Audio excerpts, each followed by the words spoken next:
Right now at noon, a trailer house fire sparks an acres-large grass fire in Newton County. And authorities in Arkansas extradited the primary suspect in a Pittsburgh shooting that left one man dead. Plus, it's Groundhog Day. We'll have 6 more weeks of winter. We'll let you know if the groundhog saw his shadow. The 4 states' most watched news starts now. Good afternoon, and thank you for joining us on KOAM News at Noon. I'm Caitlin O'Shaughnessy. In today's top story, a trailer house fire sparks an acres-large grass fire in Newton County. At about 2:30 Thursday, a trailer house fire reporter near the 7500 block of Spurgeon Road alerted Newton County's Central Communications. The trailer house was nearly fully involved as firefighters arrived. We are told no one was at home. The fire was knocked down quickly. It was declared out at about 3 p.m. after offensive attacks were made, meaning firefighters were able to enter the structure. The trailer house fire sparked a grass fire to the north. The winds appeared to pick up from the south, pushing that grass fire over about 7 acres that were burned. No structures were damaged. We will keep you posted as new information becomes available. And police arrest a Joplin man wanted for a shooting outside of a bar in early January. 33-year-old Peyton Harbin of Joplin is now in the Jasper County Jail. Police say he and another suspect assaulted a woman inside Joplin's Escape Bar on January 6 by punching her multiple times. They say witnesses there intervened and Harbin left the bar, but later confronted one of the witnesses and shot him in the abdomen and legs. That victim is still recovering from his injuries. And authorities Wednesday night learned Harbin was at a home in Webb City. They found him hiding in the attic and arrested him.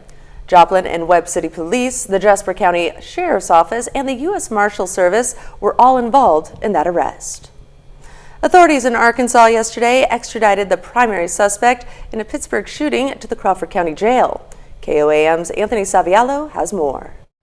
This past August, police responded to a shooting outside this bar in Pittsburgh. Justin Krogan had been fatally shot, and the suspected killer reportedly fled the scene and went across state boundaries. Pittsburgh Police Department released photos asking the public to identify individuals caught on camera. After a prolonged period of time with no reported progress in the case, cries of justice for Justin rang out. 2 months after Krogan's death, Jamon Allen was arrested in Pine Bluff, Arkansas by U.S. Marshals. On January 31st, Allen was extradited to the Crawford County Jail, where he will await trial for first-degree murder. Reporting in Crawford County, Anthony Saviello, KOAM News. The Crawford County District Attorney says there is no set court date for Allen. We'll have the latest information as it becomes available. Now let's take it over to Chief Meteorologist Doug Heddy for a look at your weekend forecast. Well, it's definitely turned out to be a great Friday so far. Temperatures are warming up quickly. Of course, we had record highs yesterday. We're going to make another run for us today. Check this out. 70 for an afternoon high. So we're in the mid 60s, 69 by 2 p.m. We'll hit our high, and then we back down to about 67 by the time we head into 4 p.m. Now, it's going to be a little breezy out there. We have these southerly winds, gusts 15 to 20, maybe 25 miles per hour as the winds start to really pick up later on tonight and then heading into your Saturday. And that is due to, here comes our next storm system. Clouds start to thicken.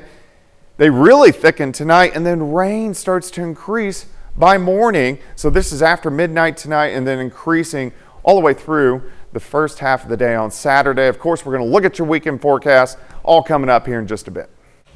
And the battle over the minimum wage in the Sooner State heats up this week as the issue makes its way to the Oklahoma State Supreme Court. If allowed to go to a vote, State Question 832 would raise the minimum wage to $15 an hour by 2029. Supporters of the bill say the raise is necessary. Opponents say some parts of the bill are unconstitutional. We're on the side of working families, and we're going to continue to fight to make sure that they see a pay raise. Tying a minimum wage to a federally produced CPI index that's taking in inflation on the coasts of California and New York isn't representative of what the actual wage is in Oklahoma. The minimum wage in Oklahoma has been set at $7.25 an hour since 2008. And a nursing home in Carthage is getting ready for the Super Bowl. 104-year-old resident Helen Hubbard is a Super Chiefs fan and is counting down the days to the event. KOAM's Fernanda Silva has the story. Helen Hubbard has been a fan of the Kansas City Chiefs for almost 40 of her 104 years. By walking into her room at the St. Luke's nursing home in Carthage, you can tell she's a big fan, which leads credit to her ability to try to turn people into Chiefs fans. There's a few staff that are just uneducated. They root for somebody else. And I keep giving them lectures. What do you tell them? They're a little off. When the Chiefs moved to Kansas City in 1963, Hubbard wasn't living in the area. For a while, her heart was somewhere else. But in the 80s, she moved back to Carthage, and she knew exactly which team to support. We lived in California, and there were the 49ers. How is your heart feeling right now with Chiefs and 49ers on the Super Bowl? Well, there's no question. It's the Chiefs. Hubbard is joined by other St. Luke's residents who are also big fans. Ron Tomlinson became a Chiefs fan as soon as the franchise moved to Kansas City. Always loved Kansas City. They either won or they lost, and that's, if you got a team, you go with it. For the Super Bowl, Tomlinson and his friend Mervyn Dale Hyde are optimistic. I think it'll be a close game, of course, but when you get up there and playing them, you're always playing a tough team, you know. But I do expect Chief win. Never an easy game. When you're playing in athletics, they're all hard. You have to give your best. Just like Hubbard, they're counting the days. I wish we had it this weekend. In Carthage, Fernanda Silva, KOAM News. That's a look at today's top stories and weather in the 4 states region. Up next on KOAM News at Noon. The 3 service members killed in last weekend's deadly attack on a U.S. base in Jordan are honored in a dignified transfer ceremony this afternoon at Dover Air Force Base. And later, we're making ravioli pesto pie in the Mr. Food Test kitchen. Stay tuned. Parts of the Middle East are bracing for the U.S. response to last weekend's deadly attack on a U.S. base in Jordan. The 3 service members killed will be honored in a dignified transfer ceremony this afternoon at Dover Air Force Base. CBS's Jared Hill has more. Overnight, President Biden landed in Delaware, where today the bodies of 3 American service members killed in the Jordan attack will return home. They risked it all, and we'll never forget the sacrifices and service to our country. The president paying tribute at the National Prayer Breakfast as his military prepares to retaliate. It's time to take away even more capability than we've taken in the past. We look to hold the people that are responsible for this accountable. Defense Secretary Lloyd Austin says the response to the attack by an Iranian-backed militia group will be multi-tiered. Targets in Iraq and Syria have been approved, and he says this time will be different from retaliatory strikes in the past. They have a lot of capability. I have a lot more. President Biden on Thursday issued an executive order sanctioning Israeli settlers in the West Bank who've been accused of attacking Palestinians. In Gaza, days of heavy rain making a dire situation even more desperate. One man saying, "Our homes are made of plastic and tents. They cannot stand with the storm." A hope for the rain to stop as they plead for the war to end. Jared Hill, CBS News. Defense Secretary Lloyd Austin's remarks yesterday were the first time he met with reporters since being hospitalized in December for prostate cancer surgery. He apologized for keeping his fight secret for President Biden and the American people. And America's favorite couple is pop superstar Taylor Swift and Kansas City Chiefs star Travis Kelce, but the attention on their relationship is also inspiring some truly bizarre conspiracy theories. Some of the far right are claiming that the two are part of some kind of liberal plot to swing the election toward Joe Biden. So how do these made-up theories spread so quickly? Joe Ling has the story. A pop icon dating a superstar athlete, mix in a trip to the Super Bowl, and you have the ingredients for an alt-right conspiracy built for the age of the internet. So is Swift a front for a covert political agenda? Right-wing media outlets have spent weeks parroting the baseless claims that Taylor Swift and Travis Kelce are at the center of a liberal plot against former President Donald Trump. Build them up, and then at the moment of truth, they're going to endorse Biden. But the bad blood between Taylor Swift and Team Trump goes back years.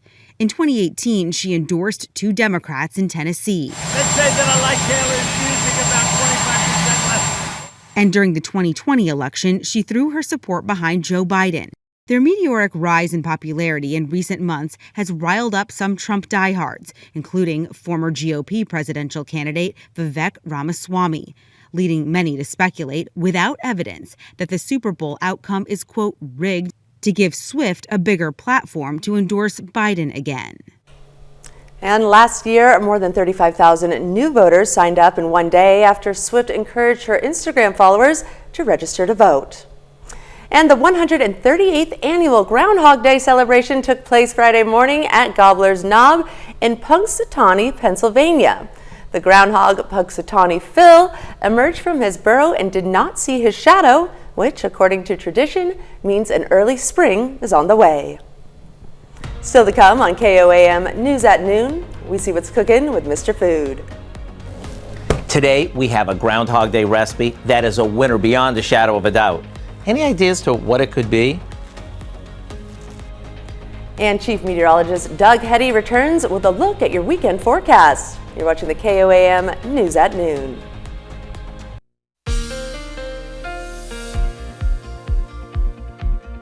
Well, of course, we've had great weather all week long. Every single day has been in the 60s or 70s. And of course, we had a record high yesterday on Thursday of 72 degrees. We should go to about 70 this afternoon, warming into the upper 60s, and then we'll back down through the 60s a little bit later on this evening. But overall, a pretty good day, a little breezy, a lot of clouds out there. We are going to have those southerly winds, so these are going to be gusting 15 to 20. There could be some 22, 4 mile per hour gusts on the Kansas and the Oklahoma side. However, the winds start to pick up a little bit for us tonight and into tomorrow. So now we're talking winds gusting 25, 30, maybe 35 miles per hour at times, plus the rain is going to start to roll in. So let's go ahead and break down your weekend. This afternoon, clouds thicken. Great. Look at these highs, upper 60s to near 70 degrees. As we go through the evening hours, I'm going to stop at about midnight. Showers increasing on the Kansas and the Oklahoma side. This is mainly light rain. As we continue through the night, we'll stop early tomorrow morning. Showers still, Kansas, Oklahoma, trying to get into southwestern parts of Missouri. Let's continue through Saturday morning into the afternoon hours, on and off, light showers, but kind of regenerating again now in our western counties. Then Saturday night should be our most persistent rain and widespread. Again, it's going to be light, but light showers across the region. Here's about midnight Saturday night. Let's go into Sunday morning. Our batch of rain lifts toward the north just briefly, and then it sinks back south as this whole storm system starts to rotate through. So here's the noon hour on Sunday, kind of a cold rain. We're sitting into the upper 40s as we go through the overnight hours Sunday into Monday morning. By the time we start the work week, the rain should be out of here. And then by Monday afternoon, we're back to partly sunny skies. Temperature is a little bit cooler, but still overall looking pretty good. How much rain could we get? It's not going to be super heavy, but a pretty good amount. On the Missouri side, let's say most of us about a ½ an inch, also in northwestern Arkansas.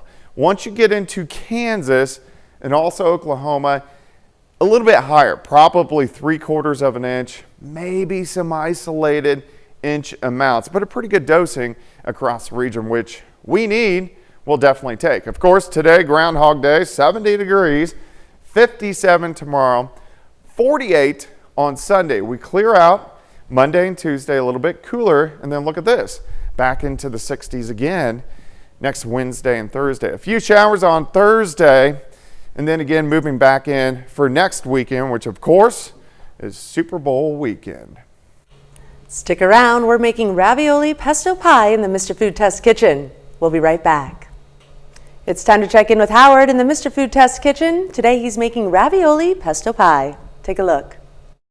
With today being Groundhog Day, I thought it'd be fun to share a recipe with you that would be fitting whether Punxsutawney Phil saw his shadow or not. You see, if he did, that means we would have 6 more weeks of winter, and this dish would be perfect since it's so comforting. On the other hand, if he didn't see his shadow, that would mean that spring would come early, so all the springtime flavors in this dish would be even more timely. All we do is boil a bag of frozen ravioli according to the package directions. While that drains, we mix together some homemade or bottled pesto, a jar of chopped pimentos that we drained really well, some Parmesan cheese, and a generous amount of sliced pepperoni. Now we add the ravioli and give it a good toss. After it's coated, we dump it into a pie plate, sort of leveling it out and finishing it off with lots of mozzarella. All that's left to do is cover it, pop it in the oven until it's heated through and the cheese is melted.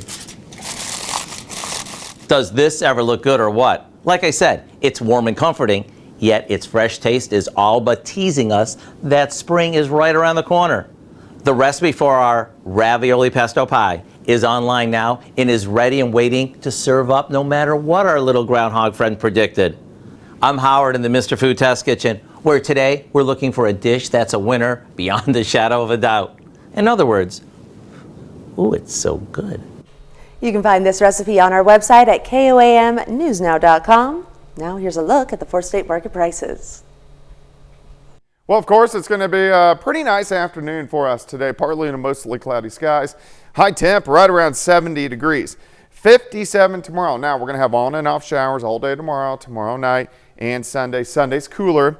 High temp of only 48, but sunshine returns Monday. High temperatures into the 50s. Coming up tonight at 5, Friday, February 2nd is National Wear Red Day, raising awareness for cardiovascular disease, the #1 killer of women. Plus, sometimes you just want to go where everyone knows your name. That's the case for one Joplin man who's had the same coffee routine for 15 years. And we'll hear from a local 49ers fan hoping his team takes the win. Join us for those stories and more on KOAM News at 5. And that's the news for now. Thank you for joining us on KOAM News at Noon. Have a great weekend, 4 States.